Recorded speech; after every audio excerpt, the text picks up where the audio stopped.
This is the Dungeon Master's Handbook.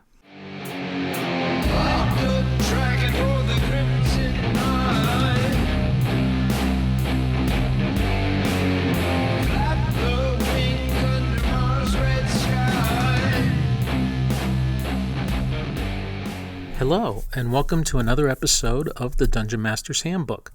I'm Michael Chicago Wiz, and I'm really glad you're here with me. Since this is the first podcast that I'm recording in 2018, Happy New Year! I hope you had a wonderful new year, and I hope this year is filled with lots of great gaming. This episode, we're going to talk about what happens when things don't quite go as I expected in my campaign, when things go off the rails. And this topic came about through a couple of questions that I got in feedback to my podcast, which, by the way, thank you very much for posting those. I really appreciate it.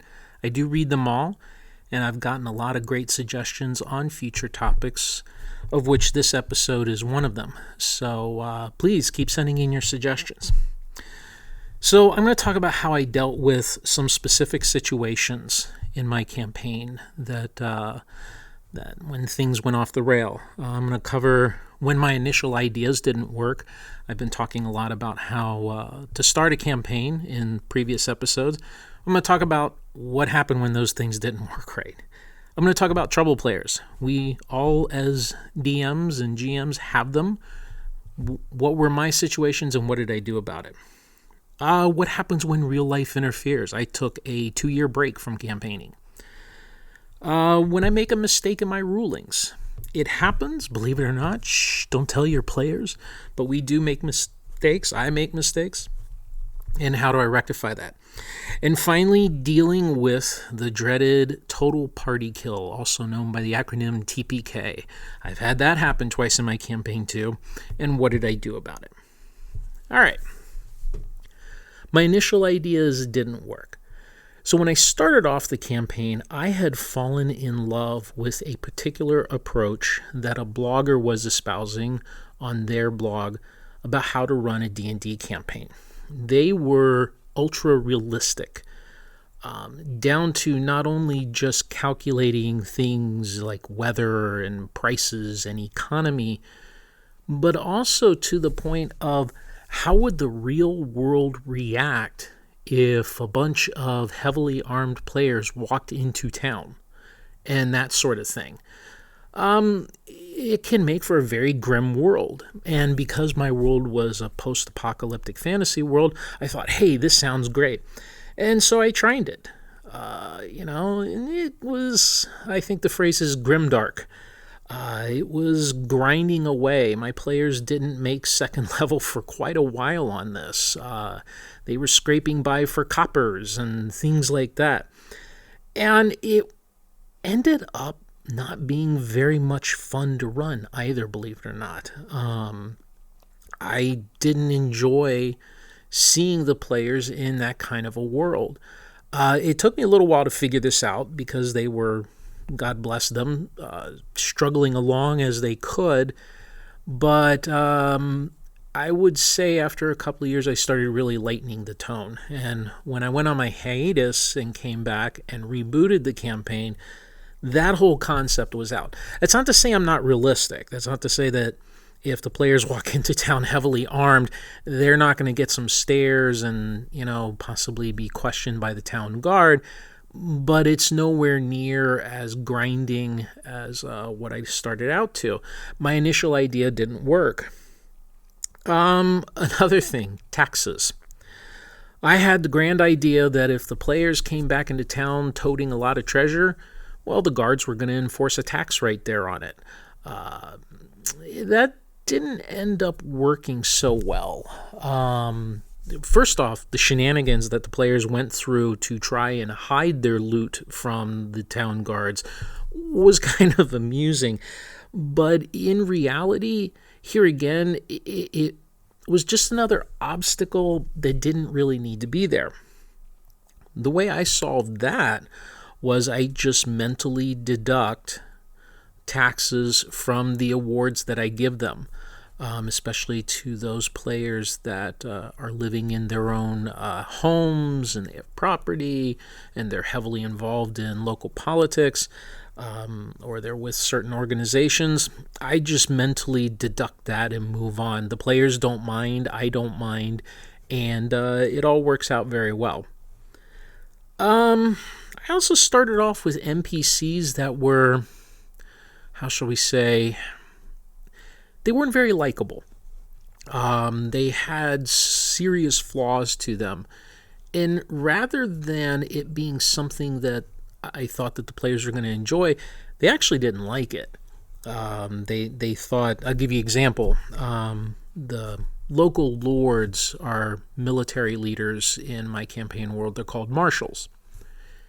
And I started off with the marshal of the home base of Inonia, where my players base out of. He was very flawed, weak, confused, unsure of himself, and the players didn't really have a good relationship with him. What was neat was, over the course of the campaign, as I grew to not like playing the NPC this way, and I made him actually someone worthy of respect. He had some successes, found his stride, and now he's someone that the players feel like they can trust, someone that they like to work with, and it's a much more rewarding game for everyone involved. So here again, an idea that I thought was neat, but didn't work out. I do give the NPCs personality traits, and some of them are annoying, and maybe some of them are not, less than ideal, but I don't necessarily go for the ultra realistic, everybody's got a flaw and everybody's going to, have a secret agenda or something like that. I try to make the NPCs that the players work with people that they would like to work with. And here again, it seems to be a much more rewarding game. That's not to say there aren't surprises. I had one NPC that the players had been working with. They actually owed a debt to. And this NPC set the players up. Almost had them take a fall for the attempted assassination of a duke of the local realm. And players didn't end up liking him so much anymore, but that was by design. So that ended up working okay. Another thing that happened recently wasn't so much of an idea that didn't work, but it was something that came out during the play. My PCs were ambushed by a bunch of very wily goblins. There was 20 goblins versus about 10 or so PCs. The goblins were using the terrain to their advantage. They're very cunning. They were very obnoxious. They were bombarding the PCs with arrows. And so I'm trying to do 20 rolls of the dice as quickly as I can to figure out who got hit, who took damage, and so on.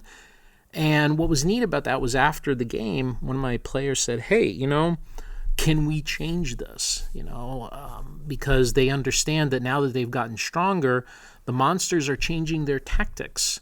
They're not necessarily engaging the PCs up front, but they are ambushing them, they're skirmishing them, they're making their lives miserable, which goblins and monsters tend to do. But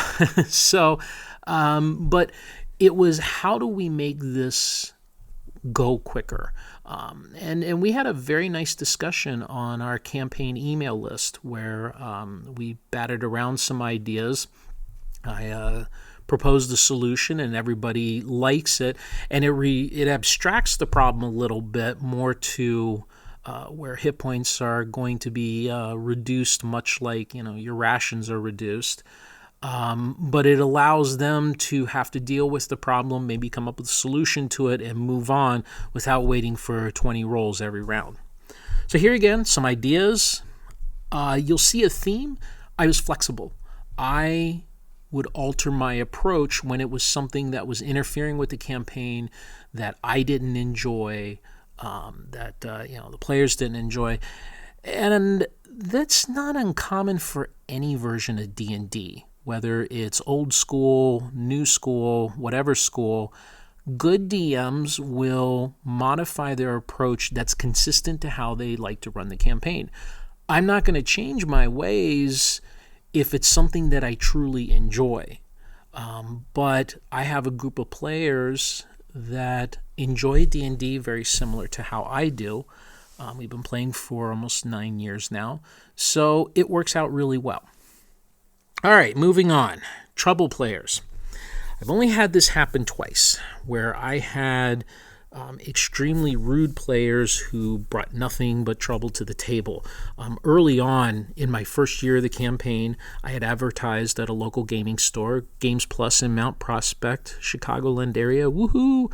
Love that place. Maybe they'll sponsor me now. But I had advertised the game there, so I was getting people that I didn't know. And these two gentlemen joined the campaign. And right away, one of the players was fairly obnoxious.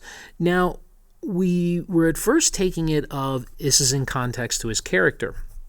But he began to grow somewhat abusive in nature over a couple of games to a couple of women players. I didn't like that. I didn't appreciate that. I don't like conflict and confrontation, but I called him on the phone and told him he wasn't invited back anymore, listened to a 30-second tirade from him to me about my shitty game, and he hung up on me, and I was pretty happy about the whole deal.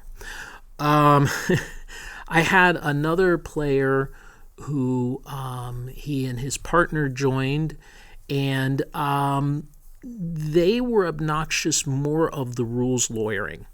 In a future podcast, I'm going to talk about my AD&D homebrew system, which I call AD&D Light. He wanted to play a game where it was strictly the rules as written, no deviation.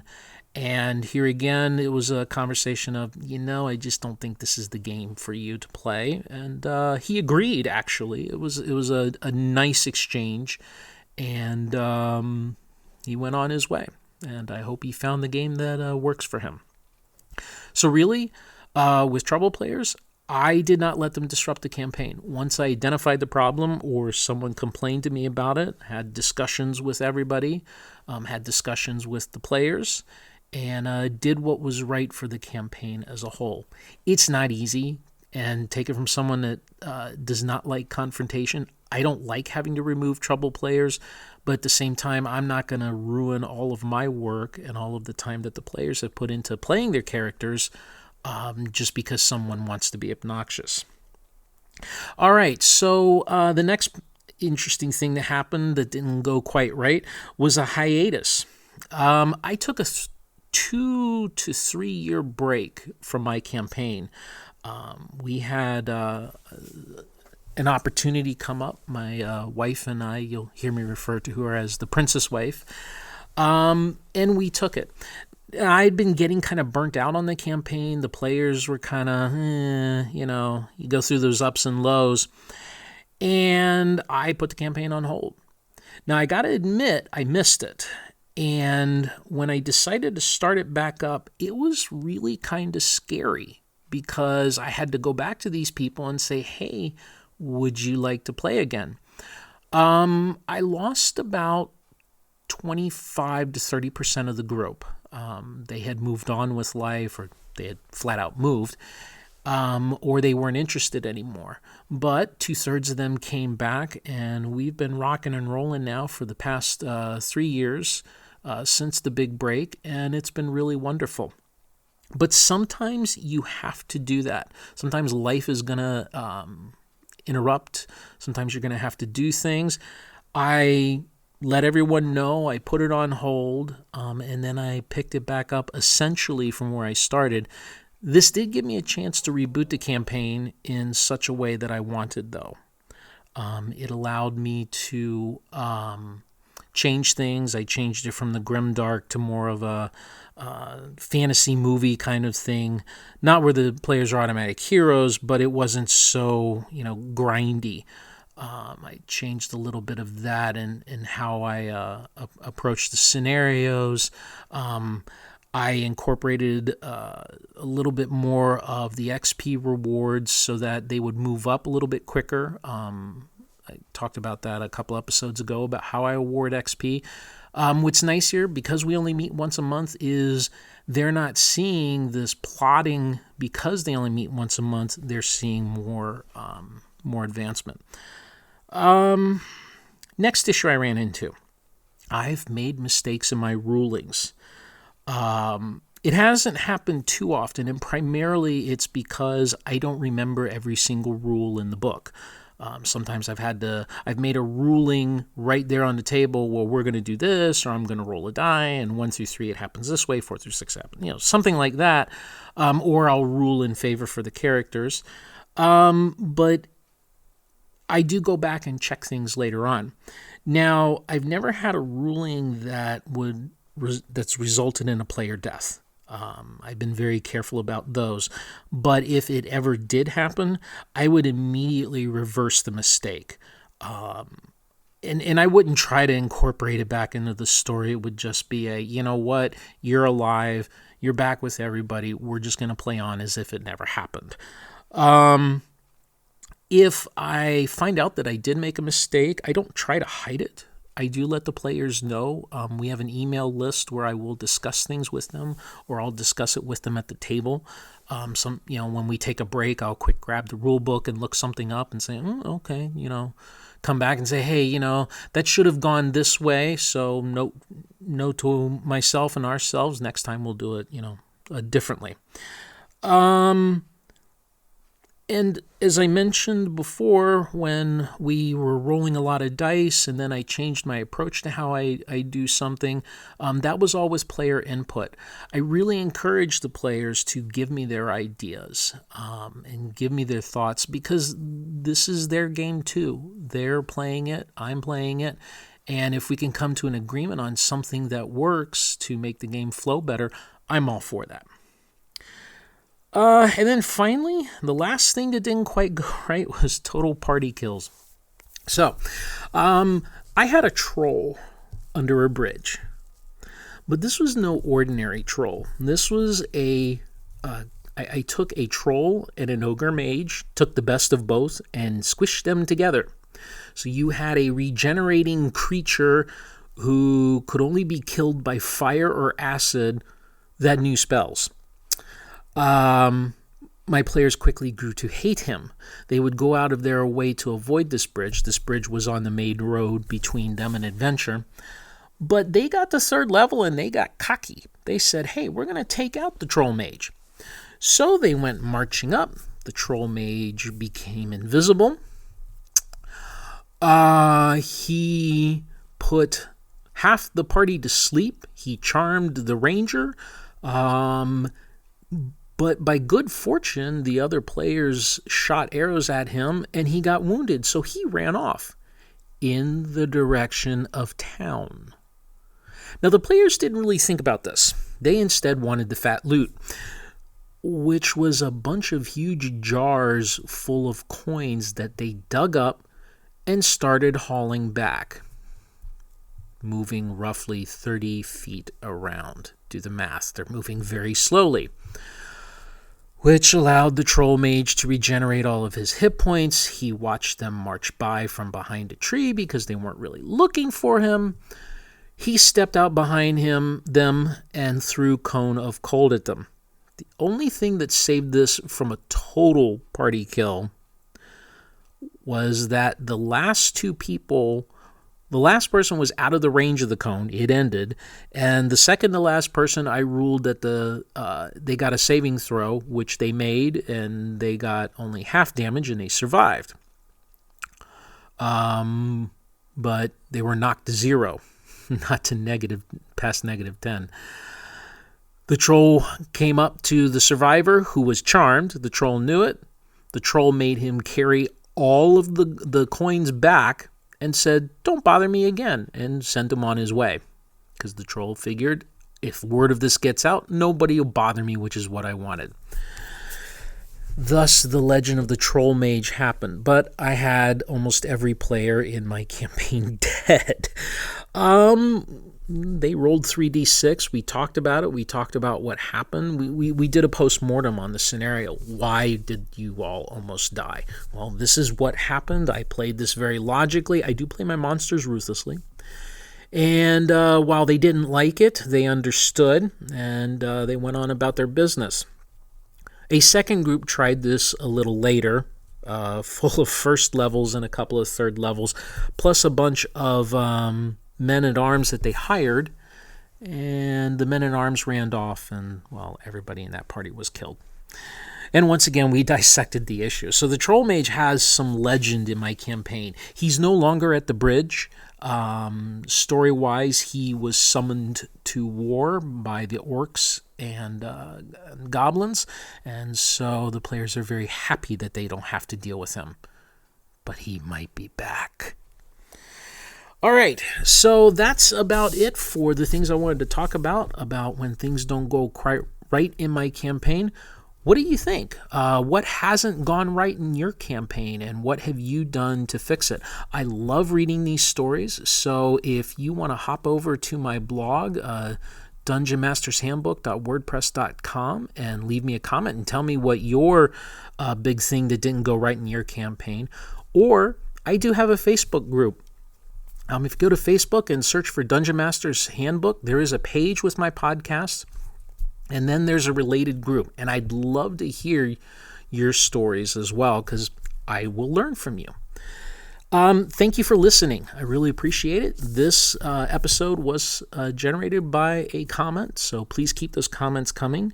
Please subscribe. You can subscribe to my podcast via iTunes, on SoundCloud through the RSS feed, on Google Play, Blueberry, or you can watch the Dungeon Master's Handbook blog on WordPress and be notified when new episodes come out. All right, so this is Michael signing off. We'll see you next time. Game on.